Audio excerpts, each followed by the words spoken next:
Atomic habits. छोटे बदलाव, असाधारण परिणाम। अच्छी आदतों को विकसित करने और बुरी आदतों को छोड़ने के आसान और अचूक उपाय। लेखक जेम्स क्लियर। नित्य ज्ञान ऑडियोज। प्रकरण 10। खराब आदतों के कारण जानकर उन्हें कैसे ठीक करें। इस्तानबुल की प्रमुख सड़क इस्तिक्लाल गडेसी से कुछ दूर एक पुराना अपार्टमेंट में 2012 के अंत में मैं बैठा हुआ था। मेरे साथ में मेरा गाइड माइक भी एक आरामदायक कुर्सी पर कुछ फीट दूर बैठा था। मैं तुर्की की 4 दिन की यात्रा पर गया हुआ था। वास्तव में माइक मूल रूप से गाइड नहीं था। वह मैन अमेरिका का रहने वाला था और 5 वर्षों से तुर्की में रह रहा था। उसने ही मुझे पूरा देश घुमा देने की पेशकश और मैं उसे साथ ले गया। जिस रात को मुझे और माइक को रात्रि भोजन पर बुलाया गया था, इसमें उसके कुछ तुर्क मित्र भी थे। हम 7 लोग वहाँ थे और वहाँ पर सिर्फ मैं ही था। उसने कभी दिन में एक पैक सिगरेट तक भी नहीं पी थी। मैं एक तुर्क से पूछा कि यह आदत कैसे लग गई। उसने कहा, यह हमेशा दोस्तों के साथ रहते हुए शुरू हुई थी। एक दोस्त पीता था तो फिर आप भी पीने लगते हैं। यह वास्तव में बहुत ही दिन जीतने वाला था कि कमरे में मौजूद आधे लोग ने सिगरेट पीना छोड़ दिया था। माइक कुछ वर्षों से सिगरेट नहीं पी रहा था। एक पुस्तक Allen Carr's easy way to stop smoking को पढ़कर उसकी आदत छूट गई। उसने कहा, यह पुस्तक सिगरेट पीने के मानसिक भार से मुक्त करती है। यह कहती है, खुद से झूठ बोलना बंद करो। वास्तव में आप सिगरेट नहीं पीना चाहते। आप जानते हैं कि इसमें सूखाबाज नहीं हो रहा है। इससे आपको महसूस होने लगेगा कि आप पीड़ित नहीं हैं। आपको यह लगने लगता है कि आपको सिगरेट पीने की आवश्यकता नहीं है। मैंने कभी सिगरेट पीने का प्रयास तो नहीं किया, लेकिन जिज्ञासा के कारण मैंने पुस्तक का कुछ हिस्सा पढ़ा। इसे लिखने वाले ने रोचक रणनीतियाँ अपनाई है ताकि सिगरेट पीने वाले अपनी ललक को ख़त्म कर सके। वे सुनियोजित तरीके से सिगरेट पीने से संबंधित हर संकेत को रिफ्रेम करते हैं और इसे नया अर्थ प्रदान करते हैं। वे इस तरह की बातें करते हैं, आप सोच रहे हैं कि आप कुछ छोड़ रहे हैं, लेकिन आप कुछ छोड़ नहीं रहे हैं, क्योंकि सिगरेट आपके लिए कुछ नहीं करती है। आप सोचते हैं कि सिगरेट पीना सामाजिक होने के लिए आपकी आवश्यकता है, लेकिन ऐसा कुछ नहीं है। बिना सिगरेट पिए भी आप सामाजिक हो सकते हैं। आप सोचते हैं कि इसे पीने से तनाव खत्म होता है, लेकिन नहीं, इसे पीने से नसों में फ़ायदा नहीं बल्कि नुकसान होता है। वे सतत रूप से इन वाक्यों और इन जैसे दूसरे वाक्यों को दोहराते रहते हैं। वे कहते हैं, अपने दिमाग में बैठा लो, आप कुछ नहीं खो रहे हैं और आप न केवल स्वास्थ्य, ऊर्जा और धन के क्षेत्र में बल्कि आत्मविश्वास, आत्मसम्मान, स्वतंत्रता और सबसे ज़्यादा आवश्यक अपने लंबे और गुणवत्ता से भरे जीवन में शानदार सकारात्मक प्रगति हासिल कर रहे हैं। जब आप पुस्तक को समाप्त करने को होते हैं तो सिगरेट पीना दुनिया के सबसे ज़्यादा हास्यास्पद लगने लगता है। जब आपको लगता है कि सिगरेट पीने से कोई फ़ायदा आगे भी नहीं होगा, तो आपके पास सिगरेट पीने का कोई कारण नहीं रहता है। यह व्यवहार में बदलाव के दूसरे नियम के विपरीत है। इसे अनाकर्षक बनाइए। अब मैं जान गया हूँ कि यह सोचने में भले ही बहुत आसान लगता है कि बस अपना मानस बदलने की ज़रूरत है, आप सिगरेट पीना छोड़ देंगे, लेकिन एक मिनट मेरे साथ रहिए। ननक कहाँ से आती है? इस व्यवहार के सतही स्तर पर कोई ननक होती है, उसके पीछे गहराई में कोई प्रेरणा होती है। मुझे भी अक्सर ननक पैदा होती है जो इस प्रकार की रहती है, मैं टाकोस खाना चाहता हूँ। आप मुझसे पूछेंगे कि टाकोस क्यों खाना चाहते हैं, तो मैं यह जवाब नहीं दूंगा, क्योंकि मैं जीवित रहने के लिए खाना खाना खाना चाहता हूँ। लेकिन सच कहीं गहराई में छुपा हुआ है, मैं जीवित रहना चाहता हूँ, इसीलिए टाकोस की ओर प्रेरित हुआ। भले ही टाकोस मेरे लिए नरक हो, लेकिन उसके पीछे प्रेरणा यह है कि मुझे खाना और पानी चाहिए। हमारे भीतर की प्रेरणा में ये शामिल है। यह भीतरी प्रेरणा के आंशिक सूची है। atomic habits.com/, बिजनेस पे पूरी लिस्ट और उनके उदाहरण बताऊंगा कि कैसे इस व्यवहार में लागू किया जाए। ऊर्जा बचाना, पानी और खाना हासिल करना, प्रेम प्राप्त करना और संभोग करना, एक दूसरे से जुड़ना और संबंध बनाना, सामाजिक स्वीकृति मिलना, अनिश्चितता कम करना, सामाजिक स्तर एवं प्रतिष्ठा हासिल करना।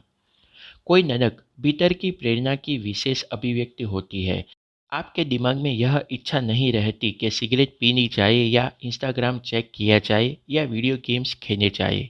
गहरे स्तर पर आप सहजता से अपनी अनिश्चितता कम करते हुए बेचैनी समाप्त करना चाहते हैं, ताकि किसी तरह से सामाजिक स्वीकृति मिले और सामाजिक स्तर हासिल हो।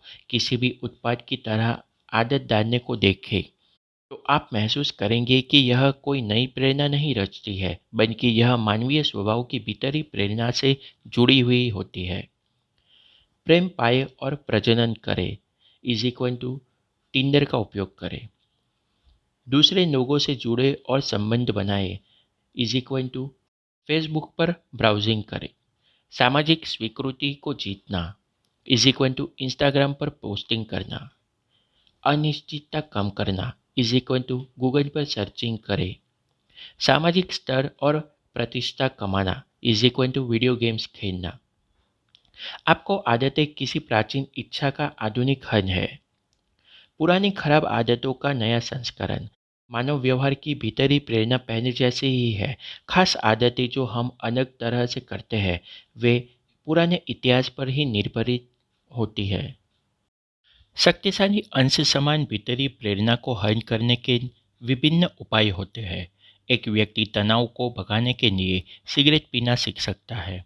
दूसरा व्यक्ति बेचैनी हल करने के लिए दौड़ने जा सकता है। आवश्यक नहीं है कि जो समस्या आपके सामने है उन्हें हल करने का सबसे सही उपाय आपकी आदतों से हो। ये सब विधियां हैं जिनको प्रयुक्त करना आपने सीखा है। एक बार आप जब किसी हल को किसी समस्या से जोड़ देते हैं, तो आप बार बार इसका इस्तेमाल करते रहते हैं। आदतों का मतलब जुड़ाव से है। ये जुड़ाव ही निर्धारित करते हैं कि कोई आदत बार बार दोहराने के योग्य है या नहीं।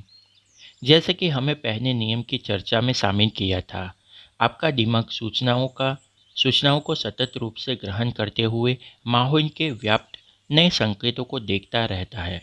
हर बार जब आप कोई संकेत देखते हैं तो आपका दिमाग उद्दीपन प्रवाहित करता है और यह पूर्वानुमान लगाता है कि अगले क्षण में क्या किया जाना है। संकेत: कोई स्टोव गर्म है, यह आप देखते हैं। अनुमान: यदि मैं इसे स्पर्श करता हूँ तो जलन होगी, इसलिए मैं इसे छूने से अलग रहूँगा। संकेत: आप देखते हैं कि ट्रैफिक लाइट हरी हो रही है। अनुमान: यदि मैं गाड़ी चालू करता हूं तो मैं सुरक्षित तरह से दो मार्गों के विभाजन को पार करके अपने गंतव्य पर पहुंच जाऊंगा, अपने स्थान पर पहुंच जाऊंगा। इसीलिए मैं ईंधन चालू करता हूं। आप एक संकेत देखते हैं, पिछले अनुभव के आधार पर उसे श्रेणीबद्ध करते हैं और उचित प्रतिशत का निर्धारण करते हैं। यह सब कदम होता है, लेकिन यह आदतों में महत्वपूर्ण भूमिका निभाता है, क्योंकि हम काम किसी पूर्वानुमान के बाद ही होता है। जीवन हमें प्रतिवादी लगता है, जबकि वास्तव में इसका अनुमान लगाया जा सकता है।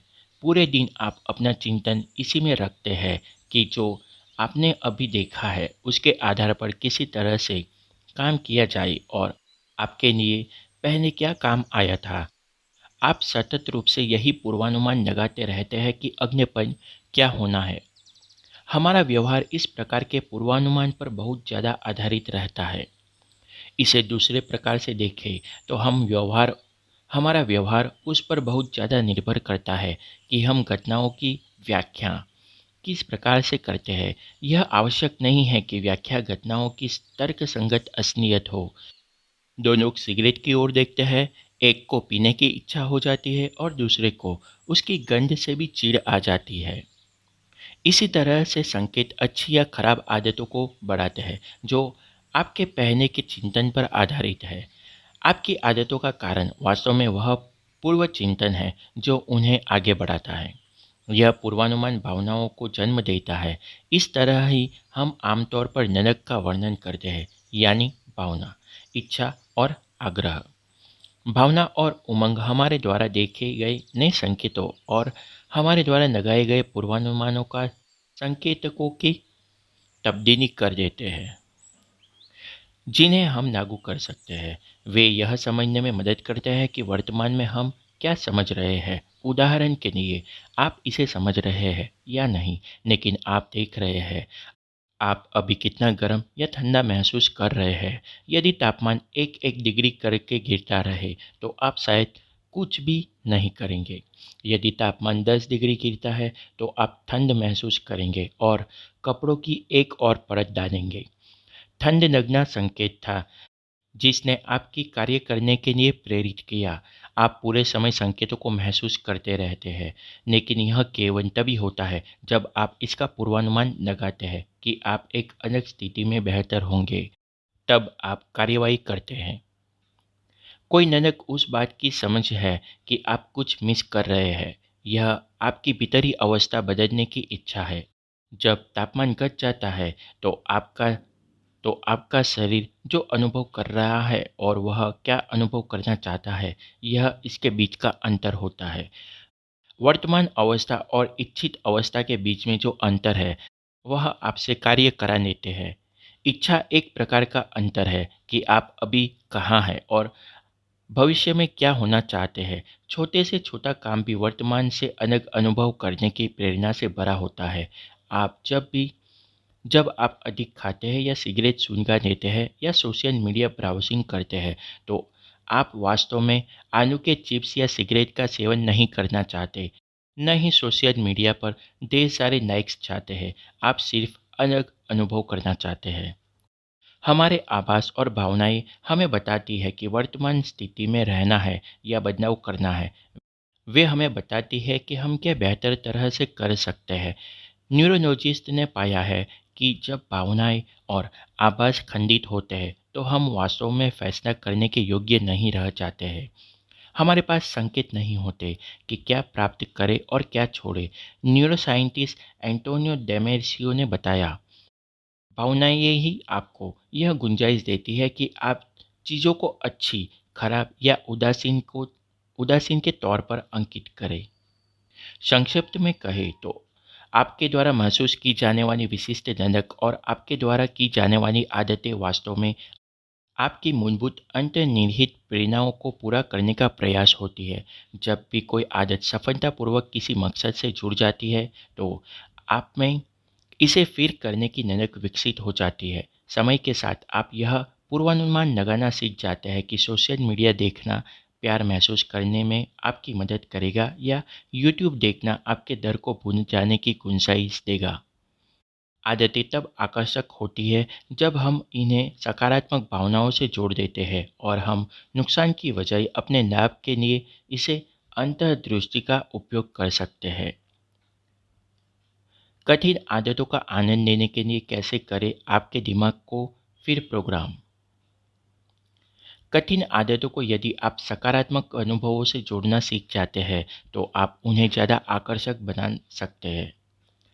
कभी कभार आपको सिर्फ थोड़ा सा मानस बदलने की आवश्यकता होती है। उदाहरण के लिए, हम अक्सर इस बारे में बात करते हैं कि दिन में हमें क्या करना है। काम के लिए आपको शीघ्र उठना पड़ता है। आपके बिजनेस के लिए सेल्स कॉल्स करनी पड़ती है। आपको परिवार के लिए खाना बनाना पड़ता है। अब सोचिए, आपको सिर्फ एक ही शब्द बदलना है। आपको करना नहीं पड़ता है, आपको करने को मिलता है। काम करने के लिए आपको जल्दी उठने को मिलता है। बिजनेस के लिए आपको सेल्स करने को मिलती है। आपको परिवार के लिए डिनर बनाने को मिलता है। मात्र एक शब्द को बदल देने से आप उस नज़रिए को बदल देते हैं जिस प्रकार से आप हर घटना को देखते हैं। इस तरह के व्यवहार को बोझ के रूप में देखने के अंदाज में बदलाव करने के अवसर माने। मुख्य बात यह है कि यथार्थ के दोनों ही रूप सही है। आपको वे चीज़ें करनी पड़ती है आपको वे चीज़ें करने को मिलती है। जो भी मानसिकता आप चुनते हैं, आपके साक्ष्य आप देख सकते हैं। मैंने एक बार व्हील चेयर पर जीवन बिताने वाले एक व्यक्ति की कहानी सुनी। जब मैंने उनसे पूछा कि आपको व्हील चेयर पर ही बैठे रहने में कठिनाई होंगी, तो उनका जवाब था, मुझे कठिनाई नहीं बल्कि उस कुर्सी पर अपनी स्वतंत्रता लगती है। यदि व्हील चेयर न होती तो मैं बिस्तर में ही पड़ा रहता होता और कभी घर छोड़ नहीं पाता। नज़रिए में यह बदलाव आपके प्रतिदिन के जीवन को बदल कर रख देता है। अपनी आदतों के नुकसान की बजाय उनके फ़ायदों को रेखांकित करना आपके दिमाग को फिर प्रोग्राम करने और आदत को ज़्यादा आकर्षक बनाने का तीव्र और आसान तरीका है। व्यायाम। कई लोग व्यायाम को चुनौती मानते हैं, जो आपकी ऊर्जा खत्म कर देता है और थका कर रख देता है। आप इसे कौशल्य विकसित करने का उपाय मान सकते हैं। खुद को यदि ऐसा कह रहे हैं, मुझे सुबह दौड़ लगाना जाना पड़ता है, इसकी वजह यह कहिए, मेरा धैर्य बढ़ाने और तेज़ी से काम करने का समय आ गया है। फाइनेंस। पैसा बचाना अक्सर त्याग से जुड़ा हुआ होता है, हालांकि आप इसे सीमाओं की बजाय अपनी स्वतंत्रता से जोड़ सकते हैं। यदि आप सरल सा सच समझ जाते हैं, वर्तमान साधनों में कमी करते हुए जीने से भविष्य के साधन बढ़ जाएंगे। जो पैसा आप इस माह बचा रहे हैं, वह अगले महीने आपकी खरीदी की शक्ति को बढ़ा देंगे। ध्यान। जिसने भी 3 सेकंड से ज़्यादा ध्यान करने का प्रयास किया है, वह समझ सकता है कि जब भी कोई विकर्षण आपके दिमाग में उपजता है, तो आप कितने कुंठित होते हैं। आप कुंठित अवस्था को प्रसन्नता में बदल सकते हैं जब आप यह समझेंगे कि हर अवरोध आपको फिर से आपकी सांसों पर लौटाने का अभ्यास करा देता है। विकर्षण एक अच्छी चीज़ है, क्योंकि ध्यान के अभ्यास के लिए आपको इसकी ज़रूरत रहती है। काम के पहले का संशय। कई लोगों को बड़ा प्रेजेंटेशन देने या किसी अहम स्पर्धा में भाग लेने से पहले बहुत बेचैनी होती है। उनकी श्वास तेज हो जाती है, उनका दिल की धड़कन बढ़ जाती है, उत्तेजना बढ़ जाती है। यदि हम इसकी व्याख्या नकारात्मक तरह से करते हैं, तो हम घबराए हुए और तनाव में लगेंगे। यदि हम इस आभास को सकारात्मक तरीके से लेंगे, तो हम आसानी से सम्मान के साथ प्रस्तुति देंगे। आप अपने दिमाग को फिर प्रोग्राम कर सकते हैं। मैं नर्वस हूँ की बजाय कहे, मुझे यह कार्य करते हुए बहुत खुशी हो रही है और मुझे फोकस करने की ऊर्जा मिल रही है। मानसिकता में ये मामूली बदलाव कोई चमत्कार नहीं है, बल्कि ये उन भावनाओं को बदलने में आपकी मदद करते हैं जो आप किसी खास आदत या स्थिति से जोड़ते हैं। यदि आप इसे एक कदम और आगे ले जाना चाहते हैं, तो आप एक प्रेरक रणनीति रीति नीति को बना सकते हैं, जिसमें भी आपको खुशी मिलती है उससे सरलता से अपनी आदतों को जोड़ना है। आप बड़ी सहजता से उन आदतों को जोड़ने की प्रैक्टिस कर सकते हैं जिन्हें करने से आपको प्रसन्नता मिलती है। तब जब भी प्रेरित होने की आवश्यकता होगी, तो आप उस संकेत का उपयोग कर सकेंगे। जैसे कि यदि आप संभोग से पहले कोई विशेष गाना बजाते हैं, तब आप अपनी गतिविधियों को उसे संगीत से जोड़ सकते हैं। जब भी आपकी इच्छा हो, बस गाना चालू कर दें। इसी तरह की रणनीति से पीटर्सबर्ग के बॉक्सर और लेखक एड नेटिमोर को लाभ हुआ, जबकि उनको इसका पता भी नहीं था। उन्होंने लिखा, मुझे विचित्र तरह से समझ में आया कि जैसे ही मैं लिखने से पहले हेडफोन लगाता हूँ, तो मेरा फोकस और पूरा ध्यान बढ़ जाता है। मुझे संगीत बजाने की आवश्यकता भी नहीं पड़ती। इसे समझे बिना वे खुद को बदल रहे थे। आरंभ में उन्होंने अपने हेडफोन चालू रखे और कुछ संगीत सुनकर मजा लिया और काम पर पूरा फोकस कर दिया। इसे 5 से 10 बार कर लेने के बाद हेडफोन सिर पर लगाना संकेत बन गया, जो स्वचालित रूप से काम के प्रेरित ध्यान को बढ़ा रहा था। इसकी नदक स्वाभाविक रूप से होने लगी। खिलाड़ी भी इसी तरह की रणनीतियों का इस्तेमाल प्रदर्शन के लिए अपनी मानसिकता को बढ़ाने बेहतर बनाने के वास्ते करते हैं। अपने बेसबॉल करियर में मैंने एक विशेष पारंपरिक स्ट्रेचिंग शुरू की थी और हर बार खेलने से पहले उसे कर लेता था। इस पूरे क्रम में 10 मिनट लगते थे और मैंने उसी तरह से हर बार इसे किया। इससे मैं शारीरिक रूप से ऊर्जा महसूस करता था और खेलने के योग्य हो जाता था। ज़्यादा अहम बात यह थी कि इसके कारण मेरी मानसिक स्थिति अच्छी हो गई थी। मैंने खेलने के पहले इस काम को जोड़ लिया ताकि खुद को प्रतिस्पर्धी और फोकस्ड अनुभव करूं। यदि मैं पहले प्रोत्साहित नहीं हो पाता, तो जैसे ही मैं इस रीति को करता था, मैं खेलने के लिए तैयार हो जाता था। इस रणनीति को आप किसी भी कार्य में बदलकर काम में ले सकते हैं। उदाहरण के लिए, आप सामान्य तौर पर प्रसन्न रहना चाहते हैं, तो कुछ ऐसे पता करें जिससे आपको वास्तव में प्रसन्नता मिलती हो। जैसे आपको डॉग को पालना अच्छा लगता है या बबन बाथ यानी साबु के झांक में भरे टब में बैठना। इसके बाद एक छोटा सा रूटीन अपनाएं। आप जिन कार्य को पसंद करते हैं, इसे करने के बाद ही वह करें। इसमें आप 3-4 लंबी गहरी श्वास लेकर मुस्कुरा सकते हैं। 3 गहरी श्वास, मुस्कुराना और डॉग पालना, इसे दोहराते जाएं। अंततः आप श्वास लेने और मुस्कुराने की इसी दिनचर्या को अच्छे मूड से जोड़ने लगेंगे। यह संकेत बन जाते हैं जिसका अर्थ है प्रसन्न महसूस करना। एक बार यह हो गया तो आप इसे अभी के अभी अपना सकते हैं। जब भी आप चाहें। काम के कारण तनाव है, 3 गहरी श्वास लीजिए और मुस्कुराइए। जीवन में दुख है, 3 गहरी श्वास लीजिए और मुस्कुराइए। एक बार इसकी आदत बन गई तो यह संकेत आपको इसकी नजक बढ़ाएगा। बने ही मूल हालत में इसका बहुत कम लेना देना हो। खराब आदतों के कारण को पता लगाने और उनमें सुधार करने की कुंजी यही है कि आप उनके जुड़ावों को फिर परिभाषित कर दें। यह आसान नहीं है, लेकिन यदि आप अपने पूर्वानुमानों को फिर प्रोग्राम कर सके, तो कठिन आदत भी आकर्षक बन जाएगी। अध्याय का सार। व्यवहार में बदलाव के दूसरे नियम के विपरीत है, इसे आकर्षक बनाइए। हर व्यवहार में सतह पर ननक और गहराई में प्रेरणा निहित होती है। आदतें पुरानी इच्छाओं का आधुनिक हल है।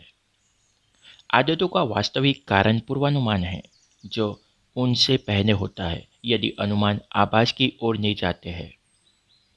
बुरी आदतों को छोड़ने के लाभों को प्रमुखता से रेखांकित करें ताकि ऐसी आदतों को अनाकर्षक बना सके। जब हम सकारात्मक भाव से किसी आदत से जुड़ जाते हैं, तो आदतें आकर्षक रहती है और जब हम नकारात्मक भाव से जुड़ते हैं, तो यह आकर्षक नहीं लगती। किसी कठिन आदत के तत्काल पहले कोई ऐसी उद्देश्यपूर्ण रीति कर ले जिसमें आप प्रसन्नता महसूस करते हैं। नित्य ज्ञान ऑडियोज। अच्छी आदतें कैसे बनाएं? इसके नियम। इसे स्पष्ट बनाइए। इसमें पॉइंट 1.1 आदत का स्कोर कार्ड भरें। अपनी वर्तमान आदतों को लिखें ताकि आप उनके प्रति सचेत हो सके। पॉइंट 1.2 क्रियान्वयी की मंशाओं का उपयोग करें। मेरा व्यवहार उस समय और उस स्थान पर ही होगा। पॉइंट 1.3 आदतों का क्रम बनाएं। वर्तमान आदत के बाद में नई आदत बनाऊंगा। पॉइंट 1.4 अपना वातावरण डिज़ाइन करें।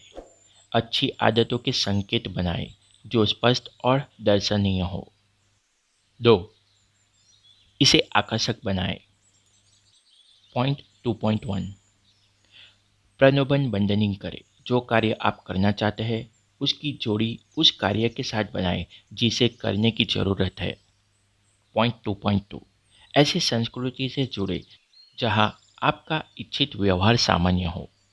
पॉइंट 2.3 प्रेरणा देने वाले रिवाज बनाए। कठिन आदत से पहले कुछ ऐसा करें जिसे करने से आपको प्रसन्नता मिलती हो। तीसरा नियम, इसे सरल बनाएं। और चौथा नियम, इसे संतोषप्रद बनाएं। नित्य ज्ञान ऑडियोज। खराब आदत को किस तरह रोकें? पहले नियम के विपरीत 1.5 इसे अदृश्य बनाएं। इसकी ओर ध्यान कम दें। अपने वातावरण से खराब आदतों के संकेत को हटा दें। दूसरे नियम का विपरीत 2.4, इसे अनाकर्षक बना दें। अपने मानस को तैयार करें। खराब आदतों की अनदेखी करने के फायदों को प्रमुखता दें। तीसरे नियम का विपरीत, इसे कठिन बना दें। और चौथे नियम का विपरीत, इसे असंतोषजनक बना दें। नित्य ज्ञान ऑडियोज। अगले ऑडियो बुक में अपने देखेंगे तीसरा नियम, इसे आसान बनाएं, जिसमें प्रकरण 11, धीमे चले लेकिन पिछड़े नहीं। नित्य ज्ञान ऑडियोज। दोस्तों, आशा रखता हूँ कि यह ऑडियो बुक आपको पसंद आ रहा है, और अगर ये आपको पसंद आ रहा है तो मेक श्योर कि आप इस ऑडियो बुक को लाइक करें, इस चैनल को सब्सक्राइब करें, ताकि ऐसे ही ऑडियो बुक और आपको मिलते रहे। और नोटिफिकेशन बेल आइकॉन भी हिट कर दे, ताकि जैसे ही नए ऑडियो बुक अपलोड हो तो आपको तुरंत ही नोटिफिकेशन मिल जाए। और अगर आपको मेरा काम पसंद आ रहा है तो इसे ज़्यादा से ज़्यादा लोगों को शेयर भी कीजिए, ताकि उनको भी इस ऑडियो बुक के फ़ायदे मिल सके।